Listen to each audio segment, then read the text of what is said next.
올해 성탄절은 어느 해보다도 더 반갑고 의미가 있는 성탄이라고 생각을 합니다. 올 한 해 우리는 어느 해보다도 힘든 해를 보내고 있습니다. 연초부터 시작된 코로나 사태는 끝날 기미가 보이지 않고, 또 올해는 긴 장마와 또 태풍으로 인해서 너무나 많은 고통을 당하기도 했습니다. 이런 가운데 맞이하는 성탄은 우리에게 정말 큰 기쁨의 좋은 소식이 아닐 수가 없습니다. 아기 예수 탄생은 어느 시대나 누구에게나 큰 기쁨의 좋은 소식입니다. 이 큰 기쁨의 좋은 소식이 코로나 전염병으로 인해서 지쳐있고 또 힘들어하는 모든 분들에게 힘이 되고 또 위로가 되는 그런 은혜가 있게 되기를 축원합니다. 오늘 본문 10절에 한 천사가 보라, 내가 온 백성에게 미칠 큰 기쁨의 좋은 소식을 너희에게 전하노라, 그렇게 말씀하고 있습니다. 성탄은 큰 기쁨의 좋은 소식입니다. 우리 한글 개역 성경에는 큰 기쁨의 좋은 소식을 전한다 이렇게 번역되어 있지만, 헬라어 원문을 보면 어떻게 되어 있는가 하면 큰 기쁨을 좋은 소식으로 전한다 라고 되어져 있습니다. 큰 기쁨을 좋은 소식으로 전한다. 큰 기쁨은 좋은 소식이기 때문에 그 좋은 소식을 전한다는 것입니다. 다시 말해서 성탄의 핵심은 큰 기쁨입니다. 큰 기쁨.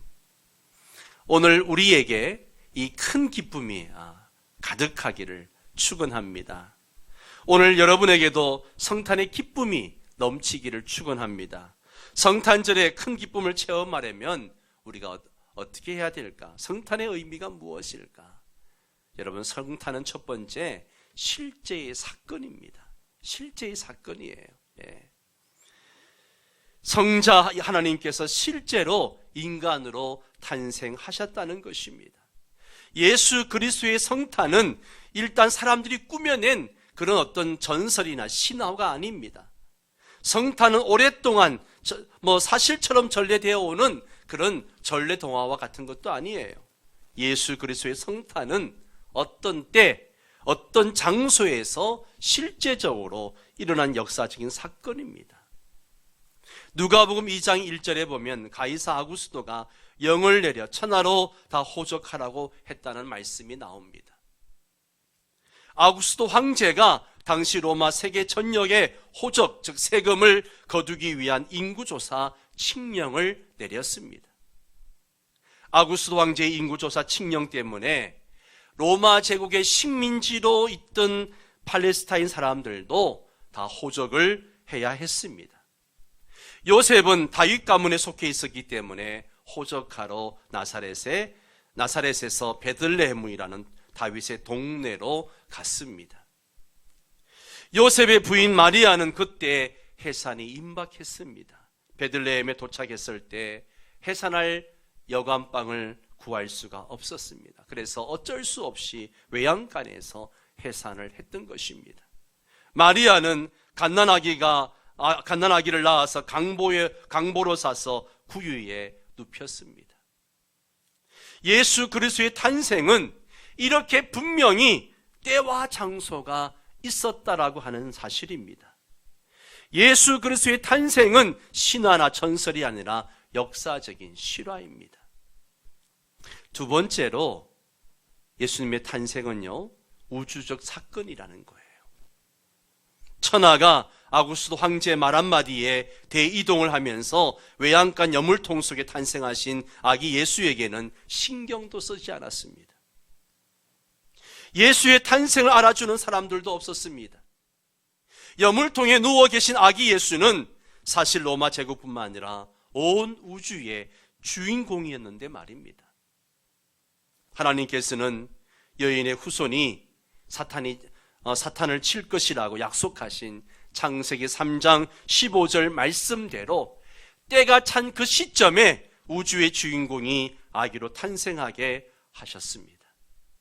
하나님께서 700년 전에 미가 선자를 통해서 약속하신 바로 그 장소 베들레헴에서 아기 예수가 탄생하게 하셨습니다. 하나님께서는 정한 스케줄과 장소에서 아기 예수가 탄생하게 하실 뿐만 아니라 700년 전 이사야의 예언을 따라서 성령의 능력으로 동정녀 마리아를 통해서 탄생하게 하셨습니다. 이렇게 볼 때 동정녀 마리아를 통한 아기 예수의 탄생은 그야말로 우주적인 사건이었습니다. 외양간 여물통에 누워 계신 아기 예수의 탄생은 세상이 보기에는 초라하기 짝이 없는 그런 사건이었지만 하나님이 보시기에는 우주 전체를 뒤흔드는 우주적인 사건이었다는 것입니다. 두 번째로 성탄이 큰 기쁨이 되는 이유가 무엇입니까? 예수님께서 온 세상의 구주로 탄생하셨기 때문에, 구원의 복음이기 때문에 그렇습니다. 오늘 다윗의 동네에 너희를 위하여 구주가 나셨으니 곧 그리스도 주시니라. 여기서 구주는 헬라어로 소테르 구원자입니다. 소테르, 구원자란 뜻이에요. 구원이 무엇입니까? 구덩이에서 건져내 주는 것이 구원입니다. 사자굴 속에 던져진 자를 건져주는 것이 구원입니다.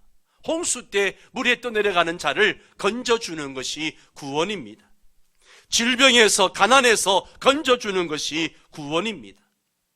억압과 학대와 차별 대우와 따돌림에서 건져주는 것이 구원입니다.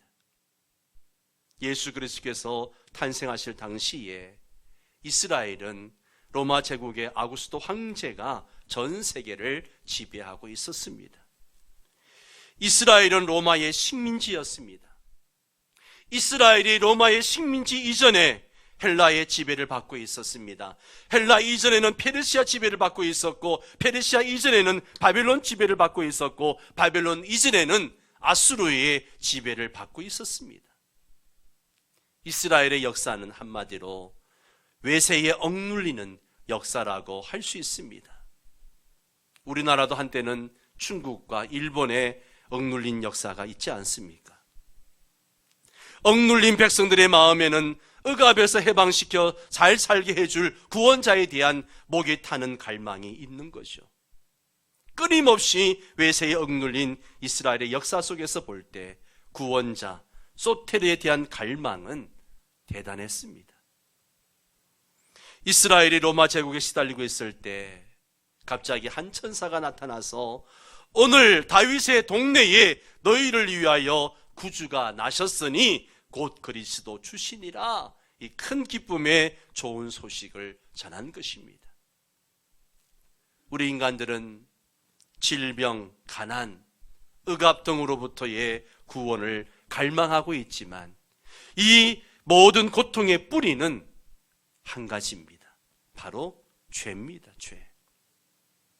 참된 구원은 우리 인간들을 죄로부터 건져주는 것입니다. 참된 구원자는 죄로부터의 구원자입니다.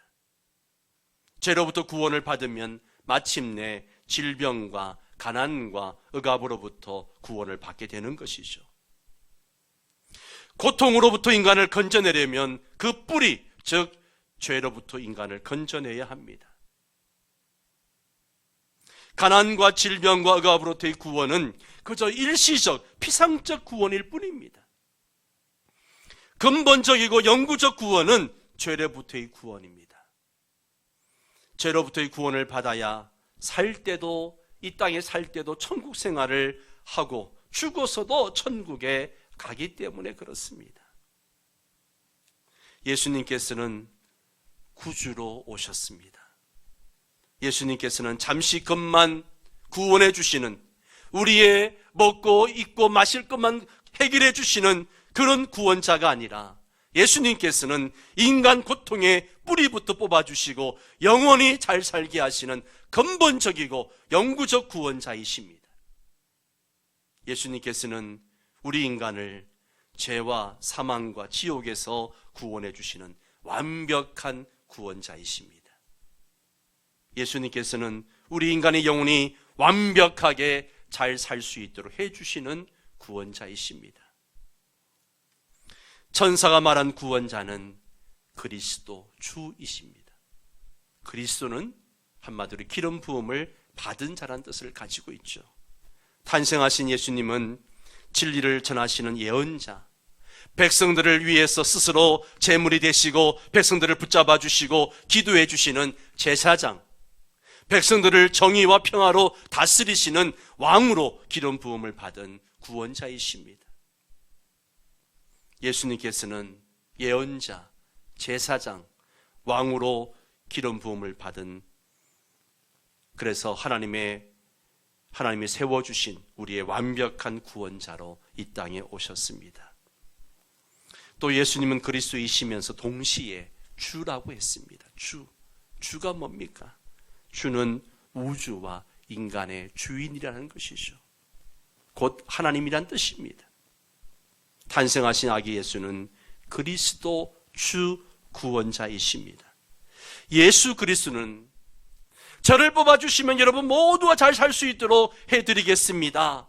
그렇게 장밋빛 공약만 하고 몇 년 지나면 백성들의 가슴에 실망과 배신의 대못을 박는 무림만 구원자가 아닙니다. 예수 그리스도는 성자 하나님으로 이 세상에 오셔서 죄와 죽음과 지옥과 모든 고통으로부터 자기 백성을 구원해 주시는 선지자, 제사장, 왕이신 참된 구원자, 우주와 인간에게 주인이신 참된 구원자이십니다. 세 번째로 아기 예수 나심이 큰 기쁨인 이유는 완벽한 구원이기 때문에 그렇습니다.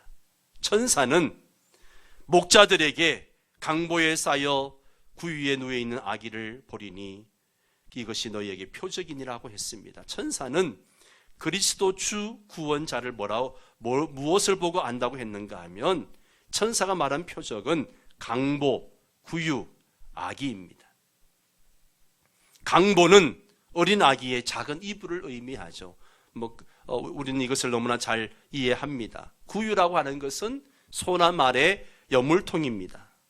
왕궁의 왕자의 푹신푹신한 침대에 눕혀 계시지 않고 왜 예수님이 여물통에 계셨을까?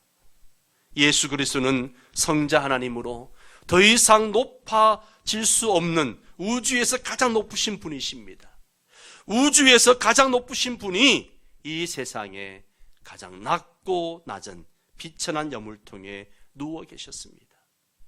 이것은 아무리 낮고 비천한 죄인이라도 믿고 따르고 구원받을 수 있도록 하시기 위해서입니다. 예수 그리스도께서는 하나님이시지만 사람이 되셨고 사람 중에도 노예가 되셨고 노예보다 더 낮은 제수가 되셨고 제수 중에서도 가장 낮은 십자가 제수가 되시기 위해 여물통에 누워 계셨습니다. 예수 그리스도께서는 성자 하나님이시지만 우리의 구원을 위해서 자신을 낮추시고 성부 하나님께 복종하셨습니다. 죽기까지 복종하셨습니다. 예수 그리스도께서는 성부 하나님께 죽기까지 복종하시면서 우리의 구원을 이루셨습니다. 예수님께서 여물통에 탄생하신 것은 바로 우리의 죄 때문에 십자가에 죽으시기 위함입니다. 예수 그리스도는 여물통에서 태어나시고 십자가에 죽으셨습니다. 그리고 3일 만에 부활하시고 우리의 구원을 완성하셨습니다. 강보와 구유는 이렇게 이해할 수 있다면 아기는 어떻게 이해해야 할까요? 그리스도, 주, 구원자, 예수 그리스도께서 왜 아기로 탄생하셨을까요? 잠시 말씀을 묵상하면서 다윗과 같은, 우리나라의 이수신 장군과 같은, 아니면 빌 게이츠와 같은 그런 능력 있는 분으로 태어나셔가지고 인생의 문제를 해결해 주시면 안 되었을까 하는 생각을 잠시 해보게 되었습니다. 예수 그리스도께서 완전한 인간이 되시기 위해서는 아기로 탄생하신 과정을 뛰어넘으시면 안 되었습니다. 예수 그리스도께서 완전한 인간이 되시기 위해서는 아기로서의 탄생과 인간으로서의 삶과 죽음의 과정을 다 거쳐야 했습니다. 때문에 예수 그리스도께서 아기로 탄생하신 것입니다. 예수 그리스도께서는 완전한 하나님이시면서 완전한 인간이 되실 뿐 아니라 또한 우리 인간들을 대신해서 십자가에 피 흘려 죽으셔야 했습니다. 우리 인간들이 죄를 지었기 때문에 예수 그리스도께서 완전한 인간이 되셔서 우리 인간들을 대신해서 피 흘려 죽으신 것입니다. 예수 그리스도는 완전한 하나님이시면서 완전한 인간으로 우리를 죄와 사망과 지옥에서 건져주시는 완벽한 구원자이십니다.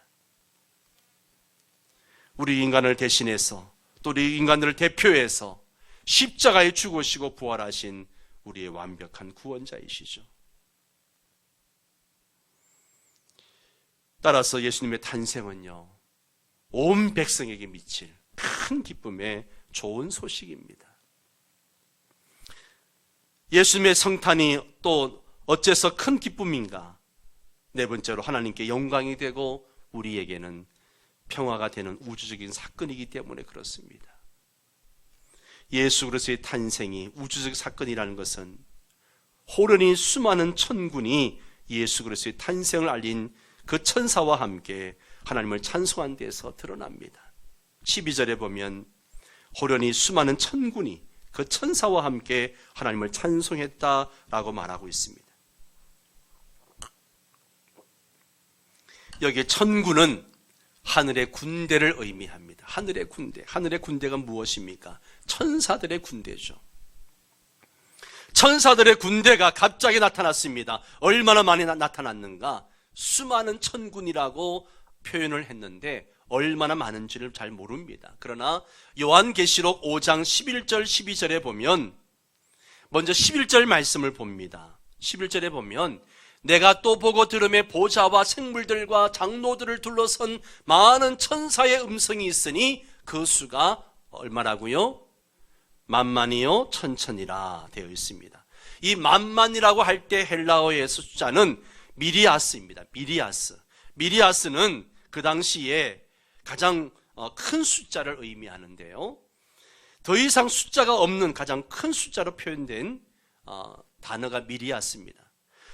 그렇게 천사들이 이렇게 많이 찬양했다는 것이죠. 12절에 보면 죽임을 당하신 어린 양은 능력과 부와 지혜와 힘과 존귀와 영광과 찬송을 받으시기에 합당하도다. 십자가의 죽으심으로 구원을 완성하신 예수 그리스도를 찬양할 때 가장 큰 숫자 미리아스가 복수로 사용되어졌다면 십자가의 죽으심으로 구원을 완성하시기 위해서 완전한 인간으로 오신 예수 그리스도의 탄생을 축하하는 찬양도 미리아스, 복수로 표현될 수 있는 무수한 천사들이 하나님을 찬양하고 기뻐했을 것입니다. 무수한 천사들이 이렇게 찬양합니다. 지극히 높은 곳에서는 하나님께 영광이요 땅에서는 하나님이 기뻐하신 사람들 중에 평화로다.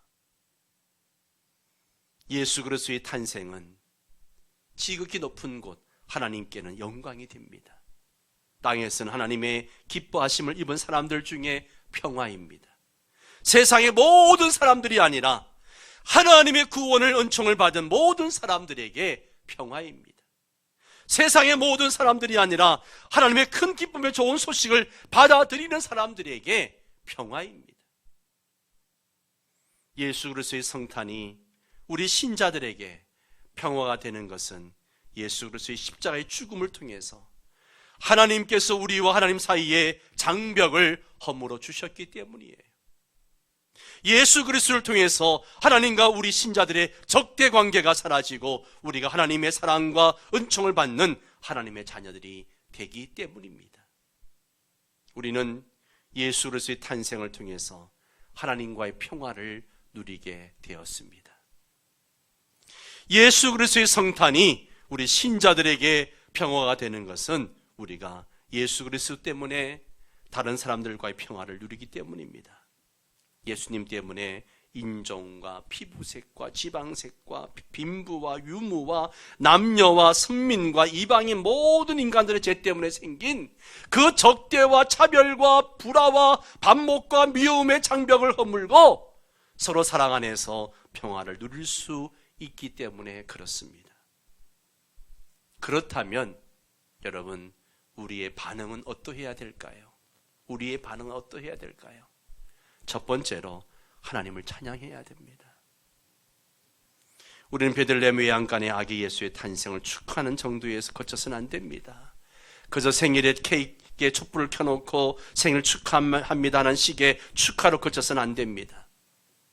우리는 외양간에 탄생하신 예수 그리스도에게 감사와 찬양과 경배를 올려드려야 됩니다. 우리가 성탄절 때마다 왜 성가대가 찬양 칸탄타를 준비해서 하나님께 찬양을 올려드립니까? 바로 이것 때문입니다. 예수 그리스도는 우리가 죽은 후에 천국의 그 좋은 집에서 살도록 하시기 위해서 외양간에 탄생하셨습니다. 우리는 감사와 감격의 찬양을 삼위일체 하나님께 올려드려야 됩니다. 예수 그리스도께서는 영광의 왕이시지만 이 세상에 완전한 인간으로 오셔서 말로 다 형언할 수 없는 선물로 당신 자신을 주셨습니다. 우리가 아기 예수의 성탄에 하나님께 감사와 경배의 찬양을 올려야 할 충분한 이유가 여기에 있습니다. 두 번째는 평화를 누려야 합니다. 아기 예수의 탄생은 우리가 하나님과 대신 관계의 평화, 나 자신과의 대화 관계의 평화, 이웃과의 대인 관계의 평화를 누리도록 하시기 위함이었습니다. 우린 성탄절을 맞이해서 하나님이 주신 이 삼중 평화를 누릴 수 있습니다. 우리가 믿음으로 의롭다 하심을 받았으니 우리 주 예수 그리스도로 말미암아 하나님과 화평을 누리자. 우리는 이 말씀을 믿음으로 근거해서 하나님과의 평화를 누려야 합니다. 아무것도 염려하지 말고 다만 모든 일에 기도와 간구로 너희 구할 것을 감사함으로 하나님께 아뢰라. 그리하면 모든 지각에 뛰어난 하나님의 평강이 그리스도 예수 안에서 너희 마음과 생각을 지키시리라. 우리는 이 말씀에 근거해서 감사하면서 간구함으로 마음의 평안을 누려야 됩니다. 할 수 있거든 너희로서는 모든 사람과 더불어 화목하라. 우리는 이 말씀에 근거해서 우리의 가족, 친척, 친구, 이웃, 동료 등 모든 사람들과 죄를 짓지 않는 한도 내에서 평안롭게 살도록 노력을 해야 합니다. 세 번째는 이것을 남들과 나누어야 됩니다. 사랑하는 성도 여러분, 우리가 성탄절을 어떻게 보내야 하겠습니까? 성자 하나님께서 자기 자신을 우리에게 선물로 주신 것을 기뻐하면서 이 큰 기쁨의 좋은 소식을 우리만 즐기고 말아야 되겠습니까? 우리가 하나님께 감사하는 마음으로 하나님께서 기뻐하시는 이웃사랑을 실천해야 되지 않겠습니까? 올해는 코로나로 모두가 힘든 시간을 지금 보내고 있습니다. 우리 성도들 중에도 코로나로 인하여 어려운 사람들이 있습니다. 우리가 손을 내밀어 이웃사랑을 실천해야 됩니다. 코로나로 교회들도 많이 힘듭니다. 특히 개척교회 고통은 이루 말할 수가 없습니다. 월세를 내지 못하여 목사님들이 너무나 큰 고통을 당하고 있는 것을 많이 보고 있습니다. 지난 부활절 때도 이러한 어려운 개척교회 10개 교회를 우리가 도왔습니다마는 코로나 장기화되면서 더 어려움을 겪는 교회들이 많아서 이번 여러분이 드린 이 성탄절 헌금도 이 어려운 형제 교회들을 돕기로 당회가 결정을 했습니다. 며칠 전에 한 청년이 찾아왔습니다. 청년부에서 비밀리에 프로젝트 하나를 준비하고 있는데 목사님의 조언을 듣고 싶다는 거죠. 그 프로젝트가 뭐냐라고 했더니만 이 지역에 노숙자들을 청년들이 돕고 싶다는 겁니다. 제 마음이 얼마나 기뻤는지 몰라요. 그래서 제가 청년 때부터 해왔던 장애인 사역 경험을 들려주면서 격려해 주었습니다. 큰 기쁨의 좋은 소식이 있는 날 하나님께 감사하는 마음으로 이웃사랑을 실천하는 그런 성도들 되시기를 바랍니다. 여러분의 성탄절에 나눌 수 있는 것은 물질만이 아닙니다. 돈보다 더 가치가 있는 귀한 것을 나눌 수 있습니다. 앙심과 원한과 미움의 마음을 내려놓으시고 깨어진 관계를 회복하는 기회로 삼으십시오. 누구에게 사랑합니다라고 따스한 표정으로 사랑을 나누어 보시기 바랍니다. 여러분에게 상처를 준 사람들을 용서해 주는 기회로 삼으시기 바랍니다. 여러분의 화를 돋군 사람에게 부드러운 대답을 해보십시오. 어려운 사람들을 찾아가 보십시오. 잘못한 것이 있으면 사과하십시오. 같이 일하는 동료들을 친절하게 대해 주십시오. 하나님께서 예수 그리스도의 탄생을 통해서 여러분에게 주신 이 복음, 큰 기쁨의 좋은 소식을 특별히 가족들에게, 아직 예수를 믿지 않는 가족들에게 나눌 수 있는 절호의 기회입니다. 여러분 주변에 지금 여러분 가족 영상 예배 드리면서 예배에 안 나오고 방에 들어가 있는 자녀들, 가족들이 있다면 그들을 불러내서 이 성탄의 기쁜 소식을 함께 나누십시오. 여러분의 친척과 친구와 이웃과 동료들에게 나눠보십시오. 성탄절이 하나님께는 영광, 여러분에게는 평화로 새롭게 다가올 것입니다. 성탄절이 어째서 큰 기쁨입니까? 천사가 어째서 목자들에게 큰 기쁨의 복음을 전했을까요? 성탄은 역사적으로 실제로 일어난 사건이기 때문에 우리에게 큰 기쁨입니다. 성자 하나님께서 완전한 인간 아기로 탄생하신 것은 100% 하나님께서 100% 인간이 되셔서 우리 인간을 구원하시기 위해 탄생하신 실제적인 사건입니다. 성탄은 소테르, 구원자의 탄생이기 때문에 우리에게 큰 기쁨입니다. 성탄은 예언자, 제사장, 왕으로 기름 부음을 받으신 완벽한 구원자 그리스도의 탄생입니다. 성탄은 우주와 인간 세계의 주인 되시는 인간의 구원을 위한 탄생이라고 하는 것이죠. 성탄은 하나님께 영광이요 하나님의 기뻐하심을 입은 우리 그리스도인들에게 평화이기 때문에 큰 기쁨입니다. 우리는 이 성탄절에 우리를 구원하신 하나님께 찬양과 감사와 영광을 돌립니다. 우리는 이 성탄에 하나님께서 예수님의 탄생을 통해 우리에게 주신 평화를 누립니다. 하나님과의 평화, 나 자신과의 평화, 다른 이웃들과의 평화를 누립니다. 우리는 이 성탄절에 성탄의 큰 기쁨을 우리의 고통당하고 외로운 이웃들과 함께 나눕니다. 우리의 마음과 말과 행동과 물질로 성탄의 사랑을 힘든 이웃들과 나눕니다. 기쁨을 나눌수록 커집니다. 성탄의 큰 기쁨은 나눌수록 더 커지는 것이죠.